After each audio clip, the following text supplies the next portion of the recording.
Bagaimana ikhtiar kita dan agar bisa merasakan keikhlasan hidup di dunia yang penuh ujian, masalah, dan cobaan. Baik, bagaimana belajar untuk ikhlas agar kita bisa kuat menghadapi ujian? Mungkin yang lebih tepat adalah ridho kepada takdir. Karena kalau bentuknya ujian berarti itu berbicara masalah takdir. Gimana sih agar kita bisa ridho terhadap takdir? Sehingga ketika kita mendapatkan ujian kehidupan, ya, utang banyak, susah mendapatkan penghasilan, pekerjaan sulit, belum lagi anak sakit, istri ngajak berantem, terus apa lagi? Sering mengalami kecelakaan, hidupnya penuh dengan tekanan dan kesulitan. Gimana caranya agar kita bisa kuat menerima seperti ini? Salah satu di antara yang sangat efektif adalah baca cerita.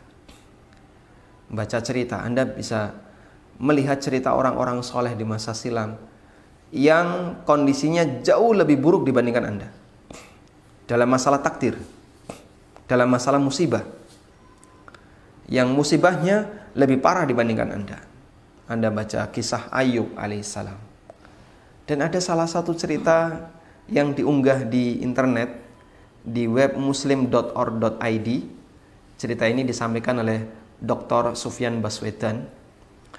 Judul ceritanya lupa saya.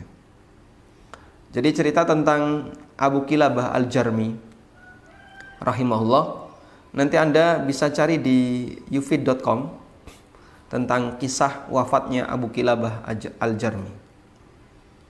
Dan orang ketika membaca itu insya Allah akan meringankan kesedihan ketika dia sedang dirundung musibah. Karena musibahnya Abu Kilabah ini luar biasa. Yang kedua, Anda pahami bahwa tidak ada yang sia-sia dalam hidup ini ketika Anda sebagai muslim. Sehingga ketika posisi Anda sebagai orang yang beriman dapat musibah, maka musibah itu Allah jadikan sebagai sumber pahala, atau minimal sebagai kafarah dosa, sehingga Anda dapat manfaat. Musibah itu bukan sesuatu yang sia-sia. Anda diam saja, bersabar, nambahi pahala. Padahal Anda tidak sedang sholat, Anda tidak sedang puasa, Anda tidak sedang beramal, Anda tidak mengeluarkan uang untuk sedekah. Tapi Anda cuma diam, bersabar, jangan sampai melakukan hal yang mengundang murka Allah. Maka itu bisa mendatangkan pahala dan bisa menghapus dosa.